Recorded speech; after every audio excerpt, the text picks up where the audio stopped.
건강한 교회, 건강하다는 것이 무엇을 의미하고 있는가 부분에 있어서 보시는 것처럼 두 가지 그림을 보여드렸습니다. 저 그림을 전에 한번 본 적이 있고 어제 저녁 저와 함께 이렇게 본 적이 있습니다. 교회가 잘 굴러갈 것인가 굴러가지 않을 것인가, 교회가 건강한가 그렇지 않은가, 이런 것들을 측정하는 하나의 방법입니다. 그러면 중앙교회의 건강을 어떻게 측정할 수가 있는가? 사람 같은 경우는 뭐 이렇게 병원 가서 엑스레이를 찍는다든지 또는 보시는 것처럼 MRI 촬영을 하면 되지 않겠습니까? 사람에게도 건강검증이 필요한 것처럼 교회도 가지고 있는 그들의 어떤 그 성숙도라고 하는 질적인 건강검증이 교회도 필요하거든요, 실은.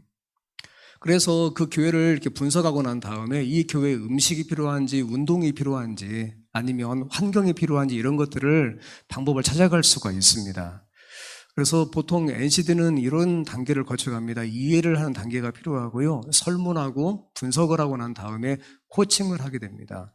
보시는 원 4개 가운데에서 앞에 있는 3개는 의외로 간단합니다. 하면 되는 거예요. 하지만 4번째는 대단히 시간도 많이 걸리고 다양한 사람들의 의견이 거기에 들어가야 되고요, 그 가운데서 어떤 것들을 이렇게 선택하는 작업도 필요해요.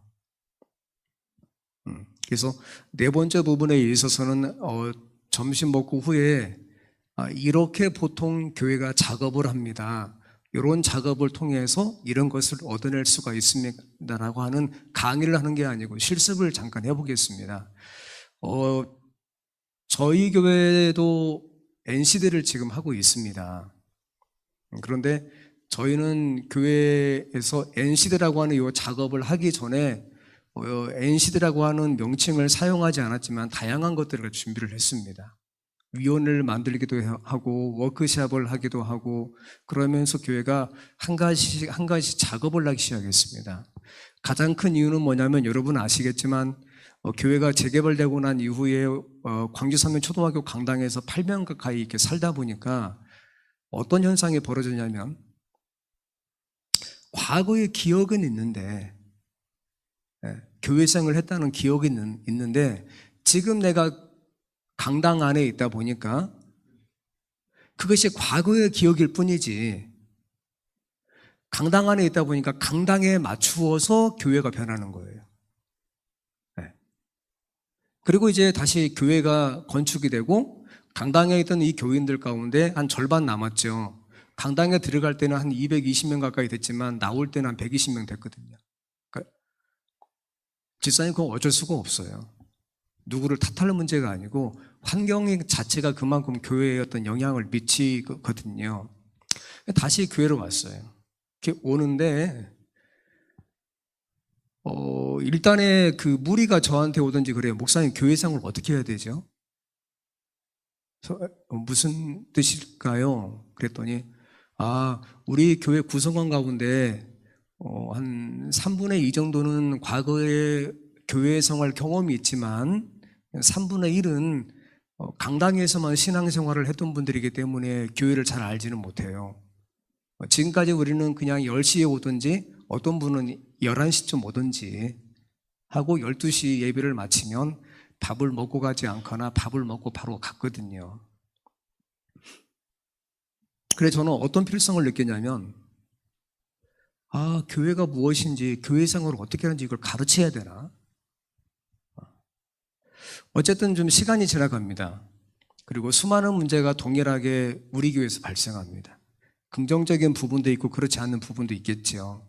이것은 마치 광주권에 있는 재림교회 가운데에서 다양한 교회들이 다양한 환경 가운데 있지만 본질적으로 동일한 문제를 경험하고 있는 것처럼, 저희도 중앙교회와 똑같은 교회다 보니까 현상은 다르지만 본질은 같은 문제가 교회에서 발생하게 됩니다. 교인들은 어떤 때 그런 것들을 보고 참 환호를 성을 지르기도 하고, 다른 때는 염려하기도 하고. 교회라고 하는 것이 다양한 문제를 말미암아 그것이 교인들에게 영향을 실제 미치잖아요.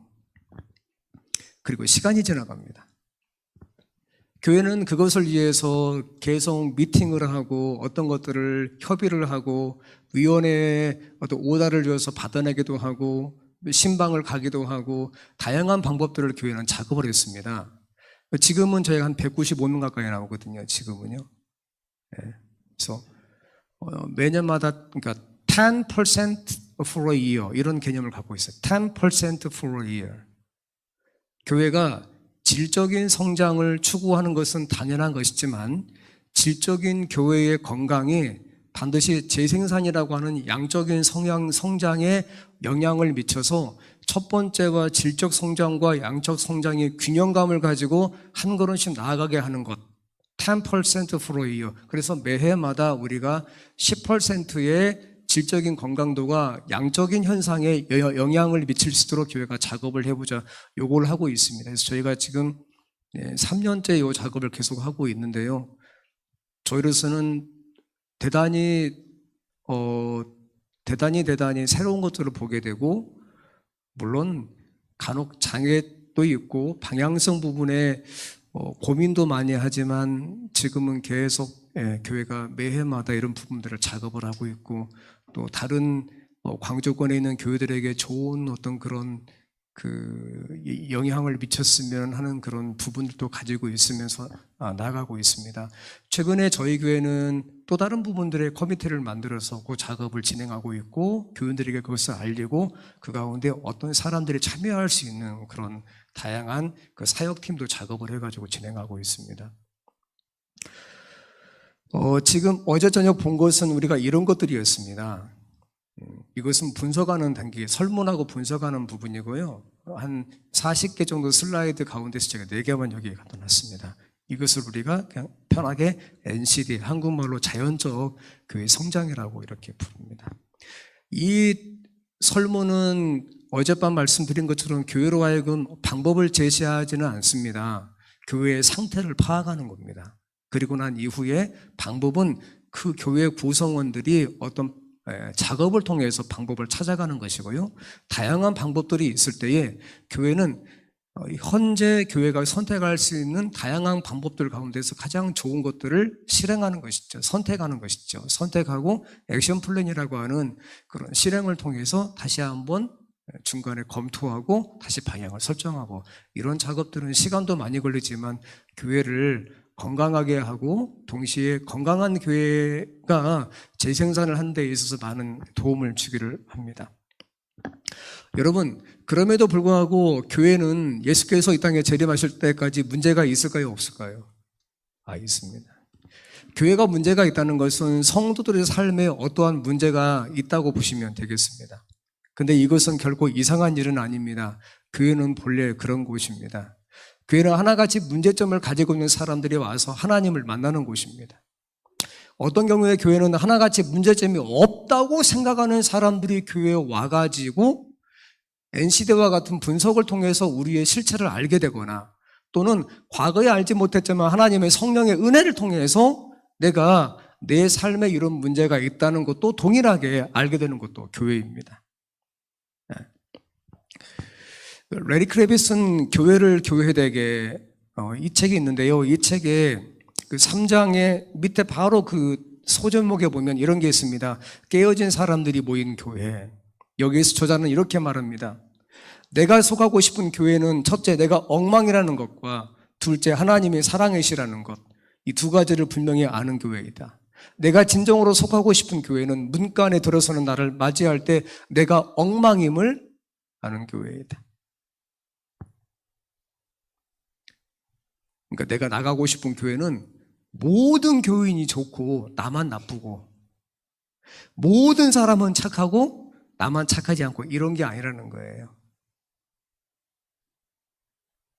내가 속하고 싶은 교회는 첫째, 내가 엉망이라는 것과, 내가 교회 밖에 있을 때는 모르지만 적어도 교회 안에 들어와가지고 담임 목사님을 통해서 말씀을 듣고 기도하면서 하나님의 성령께서 내 마음에 역사하시게 될 때, 그렇구나, 내가 엉망이라는 것과, 둘째, 그럼에도 불구하고 하나님은 뭐라고요? 이걸 아는 것이다. 그 다음 문장을 보면 이런 말씀도 있습니다. 사람들이 내 실상을 다 보고도 여전히 나를 원하는 것을 알고 싶다.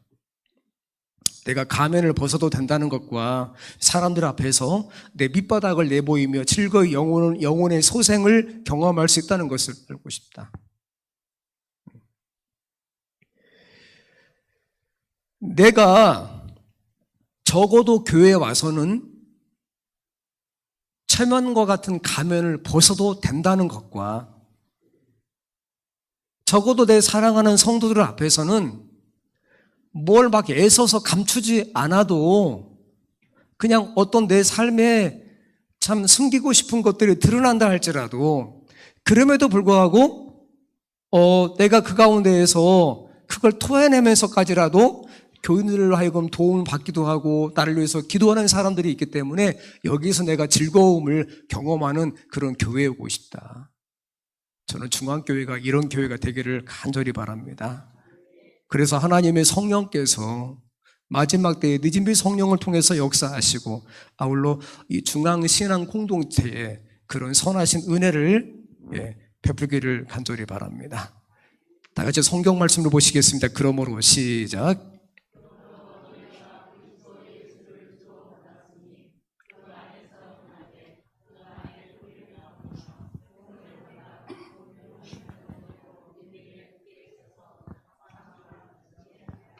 네. 오늘 주제 말씀입니다. 심리학이나 코칭 분야에서는 컴포트 존이라는 게 있어요. 그 세이프 존이 아닌 컴포트 존. 이 컴포트라는 말을 우리가 그냥 해석할 때에 편안함 이렇게 해석한 게 일반적입니다. 또는 안전, 편안함, 안락함 이렇게 해석하는데 컴포트 존, 여기서 심리학에서는 안전지대로 번역을 했더라고요. 이게 뭐냐면 지금까지 살아오면서 자기에게 익숙한 어떤 그 사고방식이나 행동을 말하는 건데요. 이 컴포트 존이 하여튼 모든 사람은 이 안전지대, 이 컴포트 존이라고는 안전지대에 머물고 싶은 본능이 있다는 거예요. 편안함을 얻고 싶은 본능이 있다는 거예요. 모든 사람은. 그런데 문제는 이것이 치명적이라는 겁니다. 사람에게. 예를 들어서 우리가 이불 속에 추운 겨울에 이불 속에 있으면 어때요? 방바닥이 따뜻하다면 어때요? 편안하죠? 근데 그 이불 속에 평생 있다고 생각해 보세요. 거기서 뭐 얻을 게 있나요?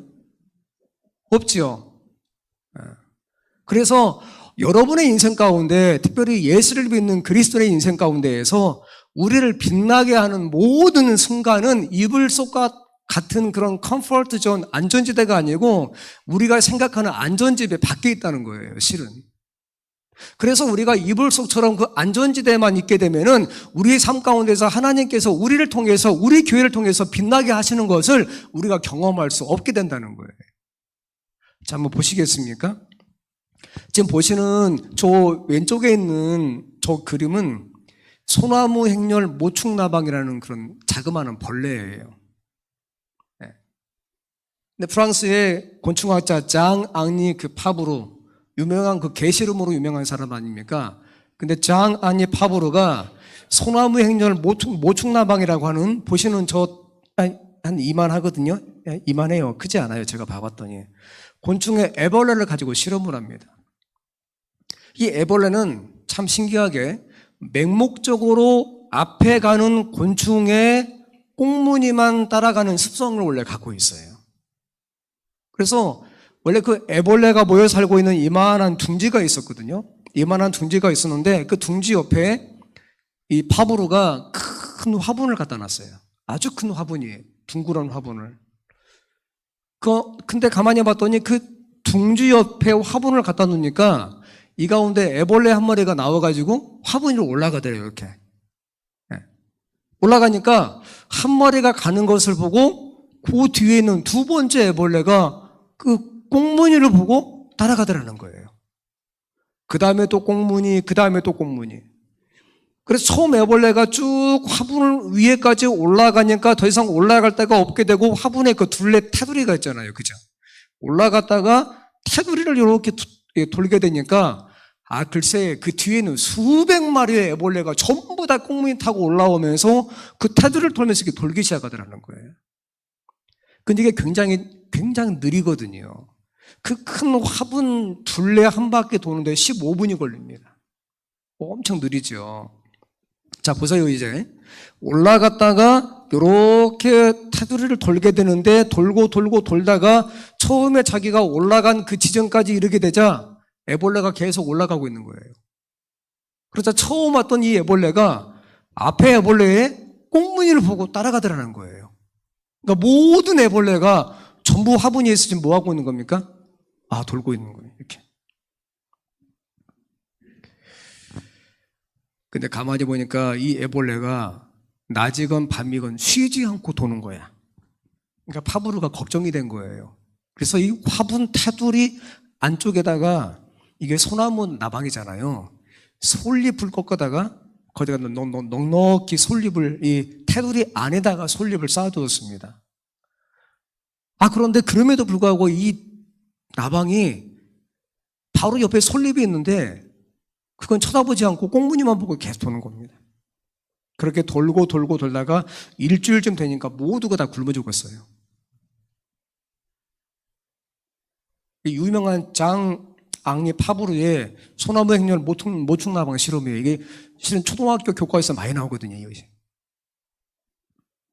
바로 옆에 눈을 잠깐 돌리기만 하면 먹을 게 있는데 수백 마리의 나방 가운데 하나도 쳐다보지 않고 꽁무니만 보고 하다가 다 죽어버린 겁니다.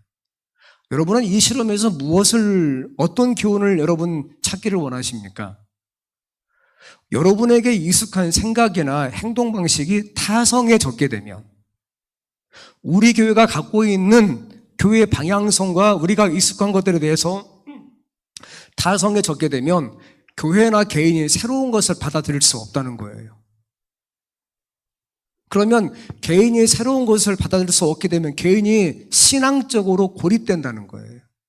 내가 하나님의 말씀을 보고 내가 기도하는 사람이 되기는 하지만 내가 교회에 소위 말하는 수용성이 부족하기 때문에 교회 가운데서 교회 생활을 하게 되면서 다른 사람을 이해하거나 그 사람을 위해서 더 나은 기도를 하는 데 한계가 있다는 거예요.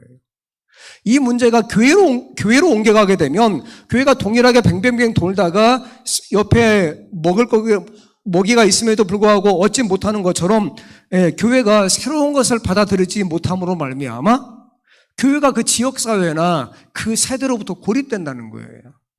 그러면 교회는 본래 하나님의 빛을 증거하고 밝히기 위해서 존재하는 곳이지만 글쎄 교회가 고립되게 되면 교회는 거기에서 더 이상 존재 가치를 찾을 수 없게 된다는 거예요. 여러분 제가 지금 어떤 말씀 드는지 아시겠어요? 그러면 우리 교회에 뭐가 필요한가?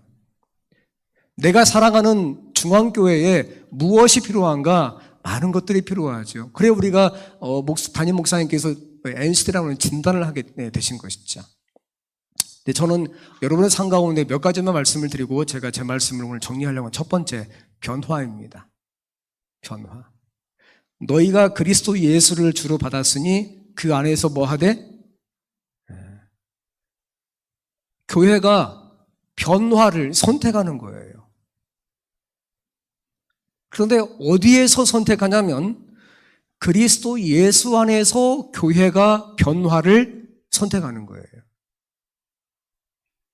그래야만이 교회나 개인의 삶이 그런 변화를 선택해야 변화가 될 수 있다는 겁니다. 한번 보시겠습니까? 하나님의 말씀을 믿노라고 주장하는데도 자기의 목적과 계획에 대한 반대를 참지 못하고 거룩하지 못한 품성을 나타내며 말이 거칠고 거만하고 툭하면 성을 잘 내는 자들이 많이 있는데 그 이유가 무엇인가? 이거 엘렌 화이트이 교인들한테 이렇게 보낸 기별이에요. 왜 동일하게 교회 안에서 변화를 해야 된다는 걸 알고 있고 동일하게 내 삶 속에서 나도 동일하게 개인적으로 하나님의 은혜 가운데서 영성의 변화를 경험하고 싶은데 왜 잘 되지 않고 툭하면 욱하고 거칠고 거만하고 이렇게 화가 잘 나는가? 이 다음 말씀 보면 그 실물교훈에 뭐라고 기록했냐면 우리의 성질이 하나님의 능력에 굴복되지 않아서 그런데요. 이 말을 조금 더 관점을 바꿔보면 우리가 하나님의 은혜 가운데서 살아가기를 원하는데 글쎄 어떤 문제에 직면하게 되고 그 문제가 자극이라고 하는 것을 통해서 나에게 다가오게 되면 자극에 대해서 나는 어떤 반응을 해야 되는데 이 자극에 대한 반응 자체가 여기서 보고 있는 것처럼 변화되지 않는 모습이 반복해서 우리의 삶 속에서 나타남으로 말미암아 그것이 우리를 힘들게 한다는 거예요. 그래서 성경 말씀하십니다. 너희는 이 세대를 본받지 말고 오직 마음을 새롭게 함으로 뭘 받아?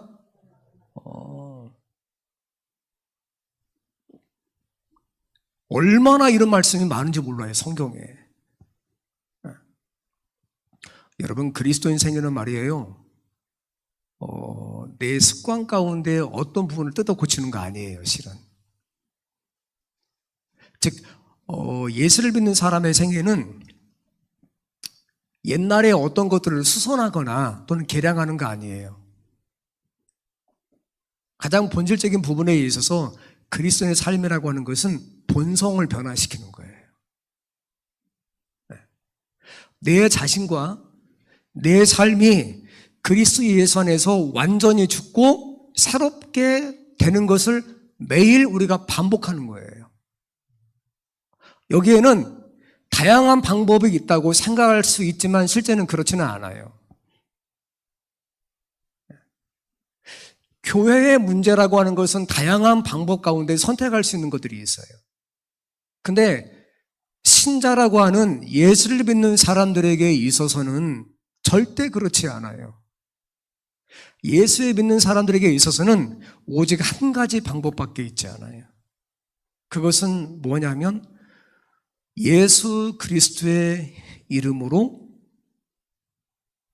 예수 그리스도 안에서 거하면서 오직 하나님을 바라보는 것 외에 다른 방법을 우리는 갖고 있지 않아요.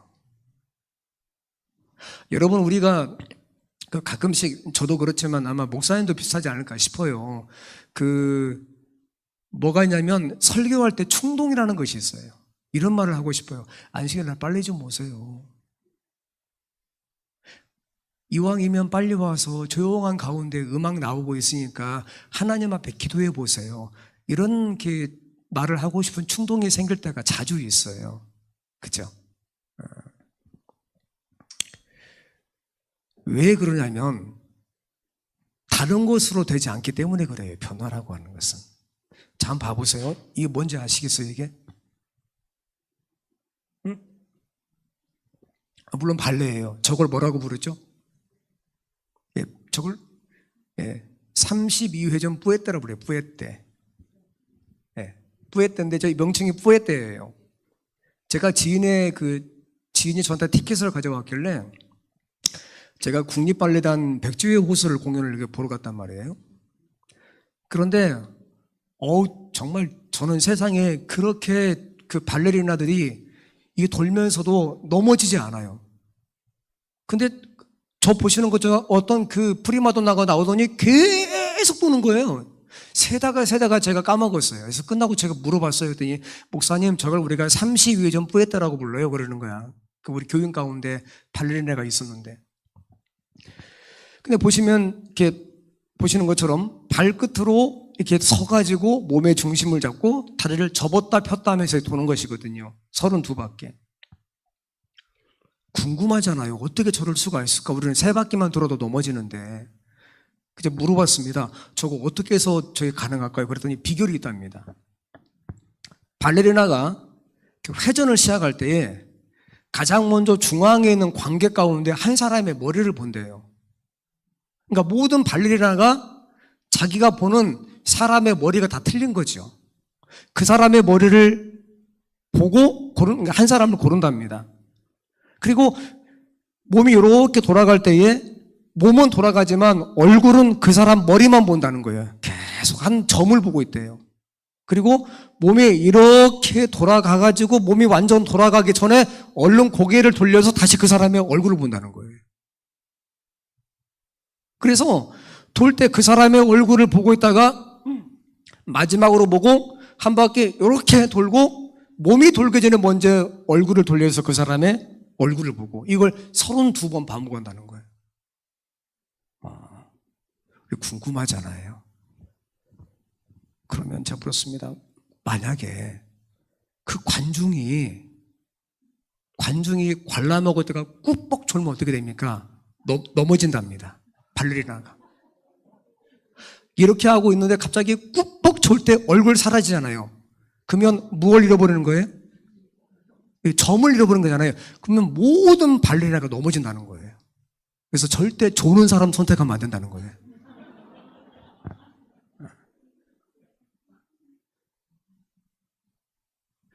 여러분,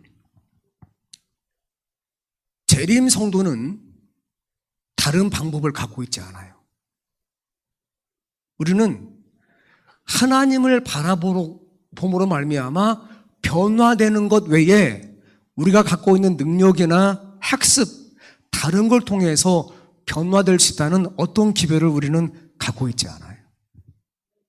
여러분의 인생 가운데에서 정말 여러분이 성경 말씀을 읽고 감동을 받는 것처럼 어떤 간증을 듣고 내가 저렇게 되고 싶다고 생각하는 것처럼 아니면 영감의 기별을 읽고 내가 하나님의 은혜 가운데 조금 살고 있다고 소망하신다면 여러분 다른 거 있지 않아요. 지속적으로 발레리나처럼 계속 하나님을 바라보는 것 외에 다른 거 없습니다. 저는 여러분의 교회의 모든 성도님들이 그런 삶을 살아가시기를 바랍니다. 말씀이 설교 말씀이나 또는 말씀을 읽거나 또는 이렇게 듣기도 하잖아요. 우리가 그죠? 그러면 여러분에게 들어옵니다. 들어오면 여러분이 기존에 갖고 있었던 여러분의 생각에 충격을 가하게 됩니다. 임팩트를 가하게 됩니다. 자극이라고 표현할 수 있겠습니다. 그러면 기존에 가지고 있었던 이 거울과도 같은 이 생각에 새로운 말씀, 기별이 들어와서 자극을 가하게 되면 임팩트, 충격을 가하게 되면 마치 유리창이나 거울에 돌을 던져서 충격을 가하게 되는 것처럼 어떻게 되죠? 거울이나 창문이 어떻게 돼요? 깨지면 뭐가 나오죠? 파편이 생깁니다. 자, 지금 보시는 것처럼 거울 조각이 하나 있어요. 화면에. 원래는 거울에 붙어 있었을 거란 말이에요. 그런데 기존에 갖고 있었던 내 삶의 컴포트 존, 안전지대에 내가 있었는데 적당히 교회 가서 앉아있고 적당히 은혜 받고 적당히 살다가 적당히 구원받자 이런 생각 가지고 있었는데 어느 날 하나님의 복음이 내 마음속에 들어오더니 내가 갖고 있던 기존의 안전지대에 충격을 가한 거지요. 임팩트를 한 거란 말이에요. 자극이 된 거예요. 그리고 어떻게 되는가? 깨지는 거예요, 거울이. 수백 개의 파편 조각으로 흩어지는 겁니다. 그런데 가만히 봤더니 수백 개의 파편 조각이 주변에 이렇게 널브러져 있는데 모든 거울마다 작다 할지라도 다 사람의 얼굴이 보일까요? 안 보일까요? 보이죠. 여러분, 파편에도 색깔이 있어요. 생각의 파편에 감정이 있단 말이에요. 생각의 파편도 갈등을 해요. 이럴 때 어떻게 해야 되는가? 다른 거 없습니다. 다시 말씀드리지만 변화라고 하는 것은 바라봄으로 말미암아 가능합니다. 그 순간에 우리가 하나님을 기억하고 하나님을 부르면 파편 생긴 그 그라운드 존, 아무것도 없는 그 빈 공간에 하나님의 영께서 임하십니다.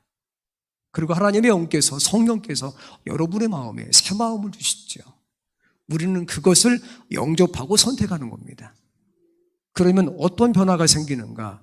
하나님의 영께서 여러분의 삶을 주관하시기 때문에 과거에 내가 가지고 있는 습성과 습관과 후천적으로 학습된 삶의 태도와 반응력 같은 것들이 동일하게 충격을 통해서 내 속에서 갈등을 유발할 수 있지만 내가 하나님을 부르고 하나님을 구하기 때문에 주의 성령께서 여러분의 마음 가운데에서 하나님의 선하신 은혜에 따라서 하나님의 성품을 심으실 것을 여러분 믿으시기를 바랍니다.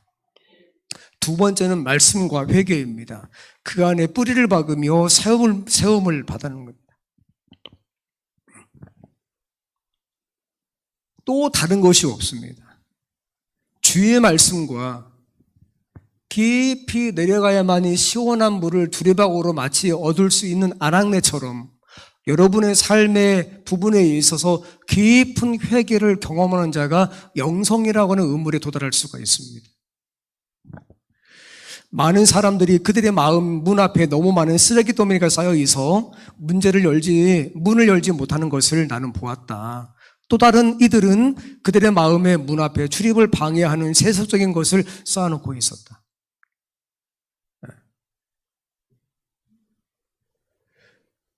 왜 사람들이 하나님의 은혜 가운데 도달하지 못하는가? 와이 선지자가 그 교인들을 보면서 이렇게 기록한 거예요. 마음문을 열고 예수를 용접해야 되는데 글쎄 문 앞에 큰 쓰레기 더미가 있는 거예요. 문을 열 수가 없는 거예요, 진짜. 그리고 그 세속적인 것들이 문을 열고 싶어도 열 수 없게 막고 있기 때문에 결국 하나님의 선한 것을 우리 마음 가운데 영접할 수 없도록 만든다는 거예요. 이것을 해결할 수 있는 유일한 방법은 뭐냐면 하나님의 말씀을 믿고 하나님께 구하면서 내 속에 있는 선하지 않는 것들을 자꾸 버리는 거예요. 던져내는 겁니다. 이게. 근데 이게 내 스스로 안 되잖아요. 그래서 하나님의 성령으로 기도하는 거예요. 여러분 출애굽기 보게 되면은 뭐가 있냐면 그 이스라엘 백성이 400년 동안 노예를 살거든요. 물론 430년도 거기에 포함됐지만 근데 보세요. 본래는 요셉이 가장 먼저 내려가고 그 다음에 야곱의 11 아들들이 함께 내려가고 거기에서 한 주간 거주하다가 나중에는 정권이 바뀌면서 이집트에서 종이 되잖아요. 그렇죠? 근데 세월이 지나갑니다. 근데 그 후대를 보니까 태어나 보니까 내가 종이에요. 누구 때문에?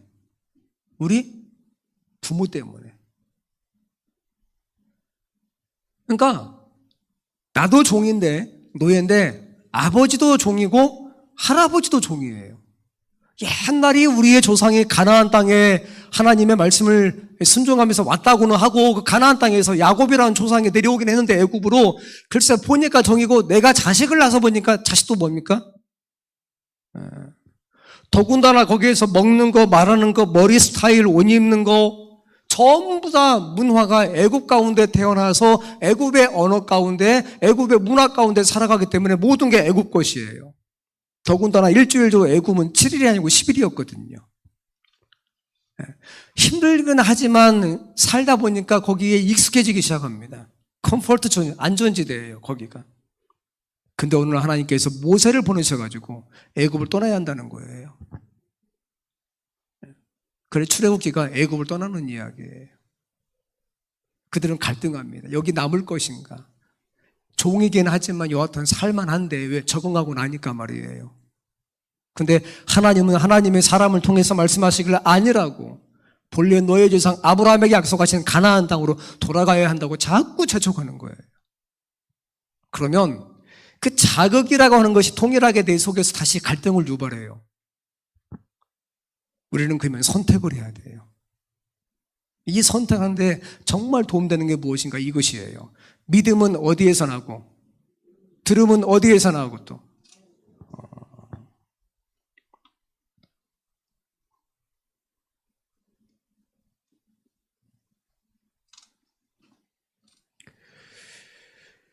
이승만 박사가 그가 대통령을 하다가 하야하고 난 다음에 저기 하와이에 있는 제도로 갔잖아요. 프란체스카 여사하고. 어떤 책에 보니까 이런 게 있어요. 실은 그 이승만 박사가 한국인 가운데 가장 영어를 잘하고 미국에서 박사들을 받았잖아요. 그 시기에. 나이를 먹으니까 그 똑똑한 그분이 영어를 다 까먹었더래요. 그리고 이것만 기억하대. 어렸을 때 엄마한테 배웠던 노래. 자기 인생 가운데 거의 기억이 사라진 거야. 그리고 어렸을 때 기억만 남은 거야.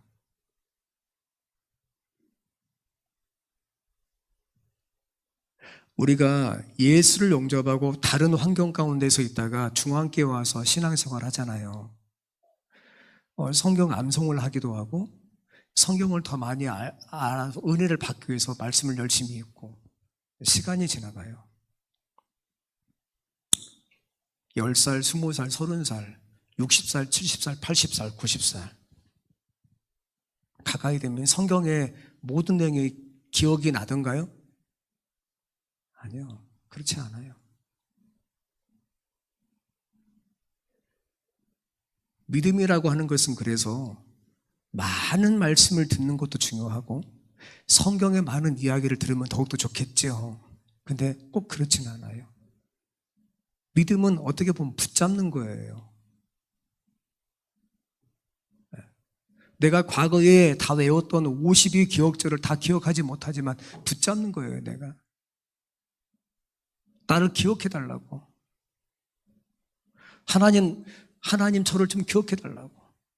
내 연약한 믿음을 좀 강하게 붙잡아 달라고. 제가 그 중앙교도 마찬가지예요. 여러분 집회에 참석하는 거 정말 중요해요. 그 온라인 서비스가 제공되고 하잖아요. 지금은 다 인터넷이 있으니까. 하지만 그렇지 않아요. 시간과 구별된 공간 속에서 내가 직접 와서 교회에서 하나님 앞에 기도하고 예배를 드리는 건 또 다른 문제예요. 와서 또 들으시면 돼요. 믿음은 들으면서 나거든요. 그리고 그 말씀을 듣는 거예요. 여기에서. 그리고 그대로 믿으시면 되는 거예요. 그리고 하나님을 붙잡으시면 나머지는 하나님께서 여러분을 선하게 인도하실 줄로 믿습니다. 제가 설교를 준비하다가 가끔 저는 천당과 지옥을 오가요, 실은. 제가 생긴 게 이래서 많은 시간을 제가 독서를 해야 되고, 그리고 그 준비하는 과정 가운데서 감동도 받고, 어떤 때는 고통도 있어요. 그리고 가장 두려운 것은 말씀을 이렇게 준비하면서 그것을 저 개인에게 적용할 때는 그때부터는 가끔씩 그 단에 올라가서 말씀을 전한다는 게 두려울 때가 솔직히 있어요. 제가 몇 주 전에는 제가 한 10시간 반 정도 책상에 앉아 있었어요. 그날따라. 그 전주에 한 4권 정도의 독서를 하고 그걸 정리하고 성경 말씀과 대입하면서 말씀을 준비하는데 갑자기 여러분 그거 있잖아요. 그 머리가 멈춘다는 거 있잖아요. 그죠? 갑자기 그 머리가 이거 멈췄어요. 아침밥 먹고 앉아 있는데 그래 하루 종일 책상에 앉아서 다시 이렇게 저기 하는데 계속 멈춰 있어요.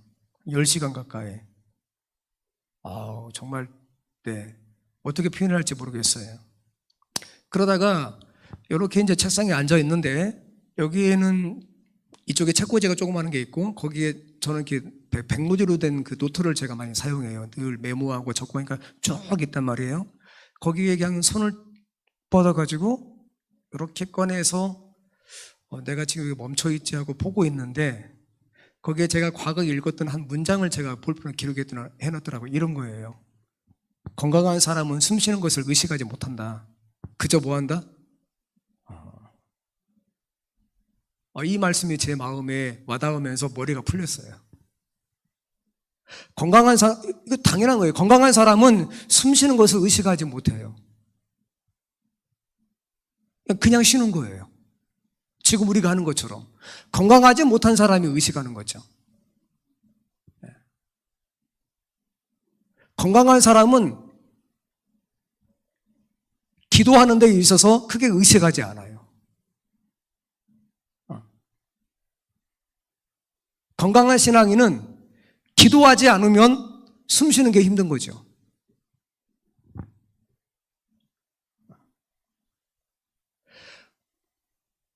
하나님 앞에 무릎을 꿇지 아니하면 힘든 거예요. 영적인 속성이 사라지거든요. 말씀이 뿌리를 내리는데 어려움이 있어요. 내 삶의 중심이 사라진다니까요.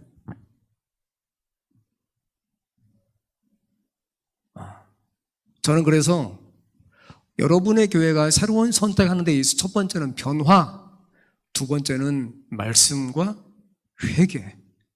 이것이 매일 반복되기를 바라요. 마지막은 이겁니다. 습관이에요.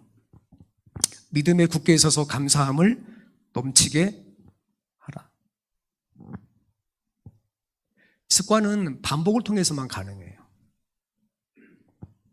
여러분, 교회 그 의자에 앉아있는 것도 습관이에요. 이거 하루는 어떤 일이 있었냐면, 몇 주쯤 지났을까요? 제가 안식일 아침에 교회에 와서 성도님들 환영하고, 이렇게 저는 늘 앞에 앉거든요. 여기 앞에 앉아 있었습니다. 근데 제가 앉아있는 그 의자 옆에 복도가 있고, 이 건너편에도 다른 의자들이 있지 않겠어요? 안교 시간을 시작하는데 갑자기 아주 큰 소리가 틀렸어요. 이거예요. 내 자리야! 그러는 거예요, 누가. 보니까 이런 겁니다. 자, 보세요. 교회가 일기에 한 번씩 이게 1분단, 2분단, 3분단, 4분단 있으면 분단을 옮겨가면서 교회가 앉기로 했어요. 왜냐하면 저희 교회가 부채꼴 모양으로 되어 있다 보니까 중앙에 앉기를 다 원해요, 교인들이. 그런데 저쪽 그 옆에 있는 분들은 실은 그 설교하는 분의 옆모습만 볼 수가 있거든요. 넓으니까. 그래 돌리는데 그 주간 한 칸을 옮긴 겁니다.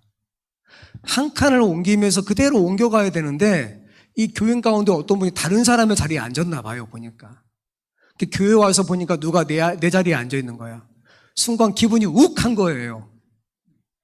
그리고 안교 시작하는데 잘 지내셨어요? 뭐 한 주간 어떻게 보내? 이런 게 아니고 거기 내 자리인데 하니까 그 소리가 얼마나 큰지 여러분.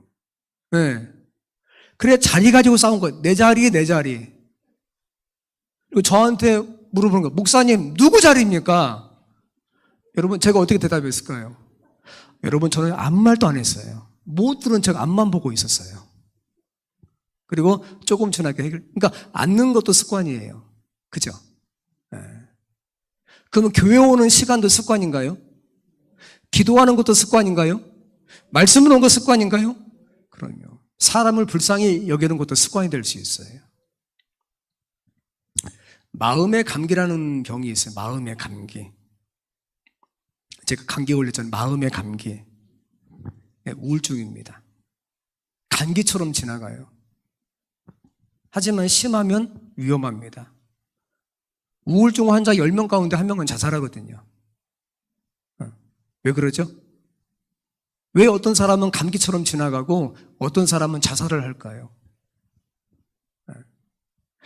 신앙의 관점에서 보게 되면 인생의 풍랑에서 지나가시는 하나님을 시야에서 놓쳐서 그래요. 제가 한 사람의 이야기를 하고 이제 마치려고 합니다. 아브라함 링컨. 아브라함 링컨처럼 인생이 우울한 사람이 있었을까요? 하나뿐인 남동생이 어렸을 적 병에 걸려 죽습니다. 어머니 랜시는 1818년에 너무 먹고 살기 힘드니까 그 오두막 단칸방에 살았는데 먹고 살기 힘드니까 누가 우유를 줬나 봐요. 근데 그 우유가 상한 우유인 거야. 그거 먹고 엄마가 죽어요. 그리고 누나가 딱 하나 있었거든요. 남동생은 진작 죽었고 누나가 하나 있었는데 누나가 시집을 갔어요. 근데 어려운 집에서 어려운 집으로 시집을 간 거예요. 너무 아기 낳고 먹을 게 없고 힘드니까 누나가 아기 낳고 못 먹어서 죽어요. 그리고 이제 그가 크고 난 다음에 빼빼단 그가 앤 루틀리지라고 하는 아가씨를 만납니다. 너무나 사랑하고 엄마도 죽었지, 누나 죽었지, 자기의 남동생 죽었지. 너무나 사랑하고 좋아서 결혼하기로 했는데 1835년에 장테푸스에 걸려서 죽습니다. 그리고 시험 가운데 어떤 다른 사람을 만나서 결혼을 합니다. 근데 그 아들의 이름이 에디와 윌이에요. 엘 링컨, 그 다음에 윌 링컨이에요. 둘 다 죽어요. 그래서 링컨의 자서전 여러분 혹시 읽어보셨나 모르겠는데 번역됐어요, 한국말로. 이런 거예요. 죽고 싶다가 얼마나 많은지 몰라요. 그의 친구였던 동료 변호사 그 스튜어트는 말하기를 대책 없는 우울증 환자. 그래서 링컨의 전집에는 내가 불안하다 죽고 싶다가 193번 나와요. 하지만 그가 그럼에도 불구하고 예수를 믿는 사람이거든요. 그럼 여러분이 알고 있는 유명한 링컨은 이런 환경 가운데 어떻게 변화되었는가? 하나밖에 없어요. 읽어보십니다. 시작.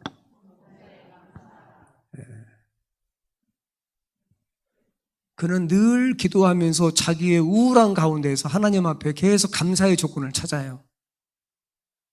내가 중앙교회 교인으로 안식일을 여기 앉아 있으면서 여러분께서 하셔야 할 것은 뭐냐면 여기 와가지고 오늘 내 마음의 상태가 어떠하든지 간에 하나님 앞에 감사의 조건을 찾는 거예요.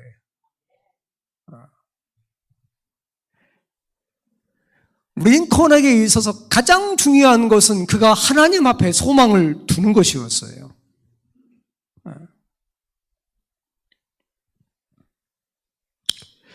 이 설교를 마쳐야 할 것 같습니다. 저는 여러분들이 컴포트 존, 여러분의 안전지대를 벗어나서 dangerous 존, 위험하다 할지라도 하나님을 향해서 전진하기를 원합니다.